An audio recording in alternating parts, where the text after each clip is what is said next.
Hi there, Cancer! So, welcome new subscribers. My name is Yan. At sa ating mga returning tambayers, thank you sa inyong walang sawang pagtambay. At yun nga, kung hindi niyo pa knows mga babes, may pa po tayong other channel. Link kayo nandyan sa ating description box. So, if interested, just click lang yung link na yan para ma-redirect kayo doon. At nag-upload din po tayo everyday ng collective readings for all signs. At yun nga, wala po tayong gender here. So, bae, lalaki, LGBT, lahat welcome. Pwede rin pong i-switch yung mga roles dahil possible talaga magka-switch dahil ito ay isang general reading and at the end of the day, you hold your free will like malaya ninyo kung gamitin nyo inyong free will kung gusto nyo i-claim ha, yung mga messages or not. Cross-watchers dito ni Cancer, welcome ka din. Kung may Cancer placement sa kanilang natal or birth chart, welcome din kayo. So just take only what resonates, okay?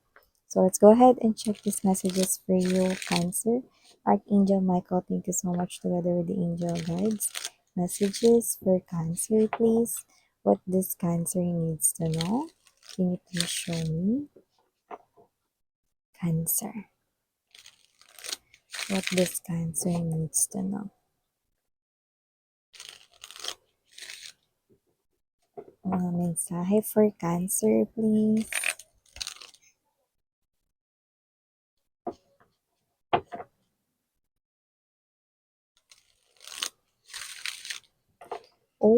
Okay, so let's go ahead and check this mga messages para sa iyo, Cancer. So guys, you do have here the energy of High Priestess.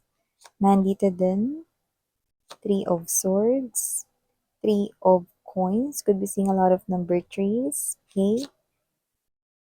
Or number 3, kahit mag-isa lang, pero marami kayong 3 na nakikita.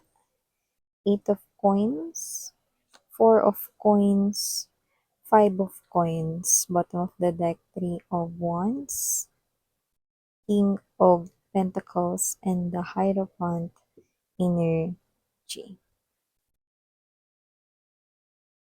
So, Cancer, so nakikita ko dito mga babes, na meron ditong message about your coins, about your career, or your negosyo, or you have both, no?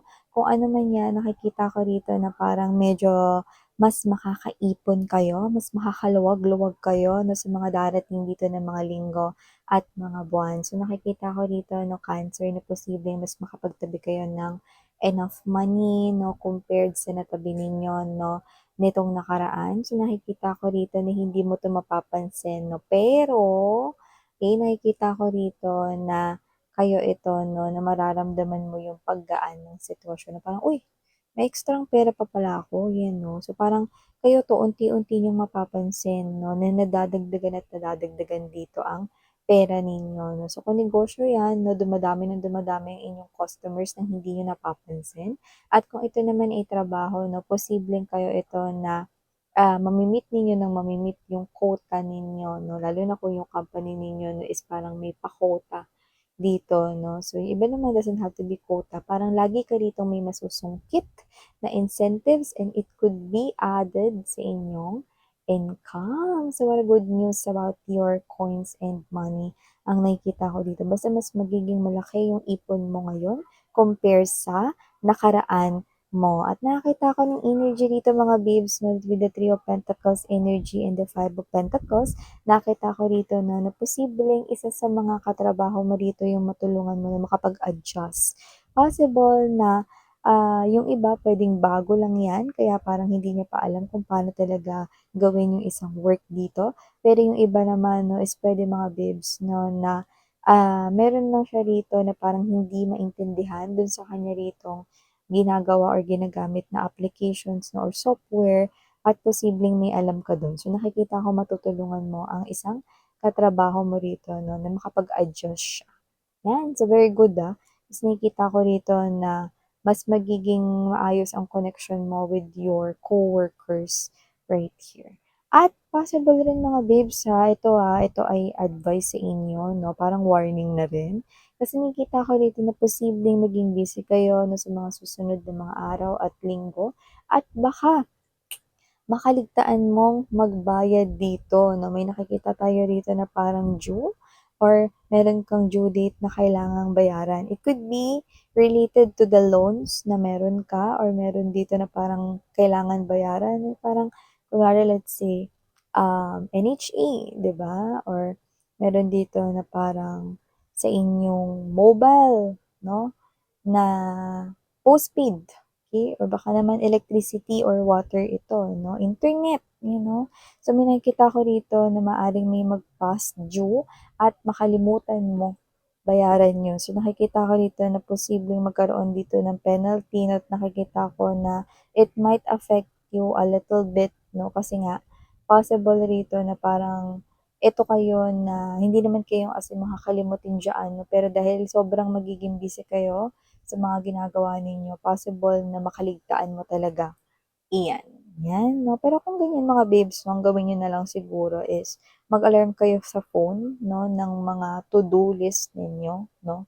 So, possible rin na na baka sa tulong nun ay hindi niyo malampasan ito kasi yung iba puwedeng hindi pa ito nangyayari, marami-rami sa inyo. Something to do with katapusan or parang dikit sa katapusan yung due date 'no, ano man iyon.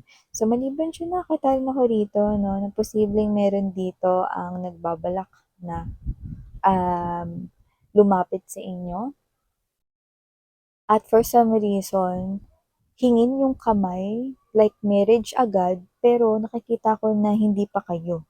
Ha? Ano may sumasakit yung ulo ko dun. Actually, eh, tina-try ko na parang tingnan 'no, pero yun talaga yung mensahe 'no. Parang this is someone here na lalapit siya sa inyo pero wala pang nabuong connection sa inyo, pero parang gusto niya ng hingin yung kamay mo rito 'no, or this is an energy here of date to marry, alam mo yun?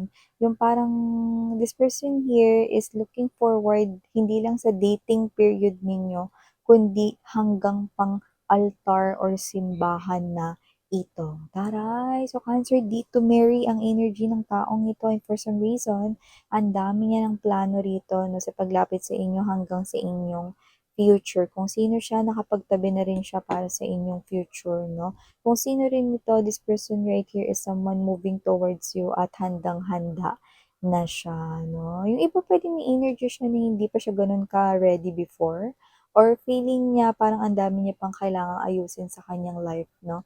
But this is someone here na hindi pa kayo, hindi mo pa 'to kilala, gano'n yung energy, 'yan. Pero huwag kayong mag-alala kasi konting kembot na lang, makikilala mo na siya dahil siya mismo ang lalapit sa inyo. Ah. There you go. This person here has lots to offer for you, Cancer. Okay, take it or leave it. No, and if you're gonna ask me, and the cards right here, my cards never lie.